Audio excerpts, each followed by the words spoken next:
J'en ai eu pour mon grade ce jour-là. C'était après une soirée d'étudiants, on est allé boire un verre, on était, je sais pas moi, je dirais une dizaine de profs et de secrétaires et assistants. Et alors, bon, je la vous toujours, et elle imposait le vouvoiement, à tout le monde d'ailleurs. Et on s'était bu, je sais pas, 3 bières, pas plus, 3, 4. Et alors dans la foulée, j'ai dit Jacqueline, demain on se tutoie. On se tutoie aujourd'hui, demain on se tutoie. Oui, Jean-Marie, demain on se tutoie, demain on se tutoie. Et jamais je ne pensais qu'elle le ferait vraiment. Et le lendemain, effectivement, elle m'a tutoyé directement. C'était vraiment le déclencheur. C'est après une médaille. Voilà. La première fois où j'ai osé l'appeler Jacqueline, j'étais jeune assistant. Et comme j'entendais que mon doyen l'appelait Jacqueline, et que le père Mahon l'appelait Trésor ou ma chérie, ma bonne chérie, je m'étais dit, bah, je vais quand même oser aussi l'appeler Jacqueline. Et j'ose donc très timidement dire Jacqueline. Et elle m'a fusillé du regard, elle m'a dit, Monsieur Poulet, moi, c'est Jacqueline Spineux, c'est Madame Spineux. Le vieux père Mahon l'appelait Bobonne. Il disait, va trouver Bobonne. Et c'était Madame Spineux. Je crois qu'il a fallu 5 ans pour qu'elle me dise que je pouvais la tutoyer, et encore 5 années pour qu'elle me dise que je pouvais l'appeler Jacqueline.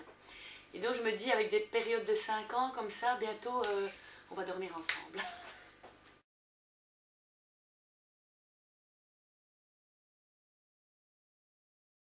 Tu connais la cochonnerie à ce sujet. Comment? C'est celui qui n'a pas de cheveux sur le devant, c'est celui qui pense trop. Celui qui n'a pas de cheveux sur l'arrière, c'est celui qui baisse trop. Et celui qui n'a pas de cheveux sur l'avant ou sur l'arrière, c'est celui qui pense qu'il baise. Ah!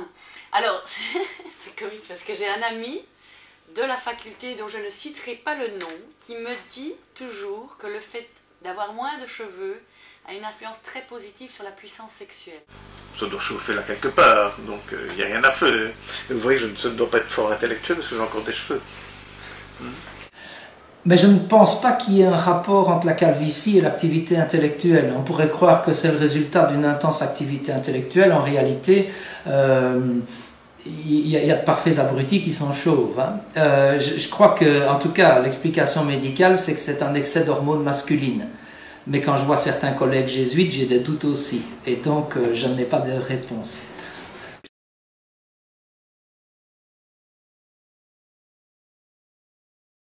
Plus amusant. Ridicule.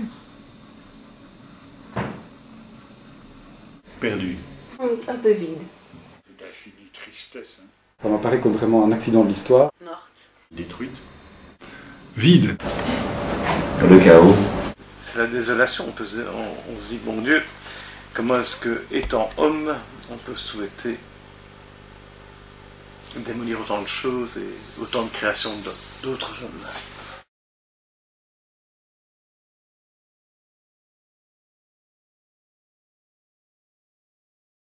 Bon, j'en avais une trouille de Dieu le Père.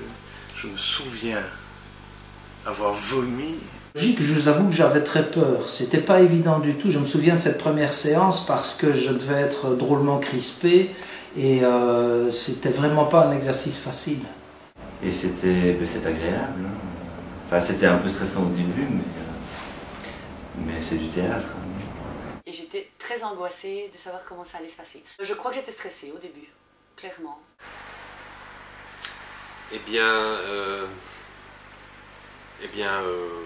naturel. J'ai jamais été stressé, j'ai jamais eu de problème. C'est une seconde nature. Et mademoiselle rigole. Tu te dis, on va offusquer les jeunes filles sérieuses de la fac de juin. Non.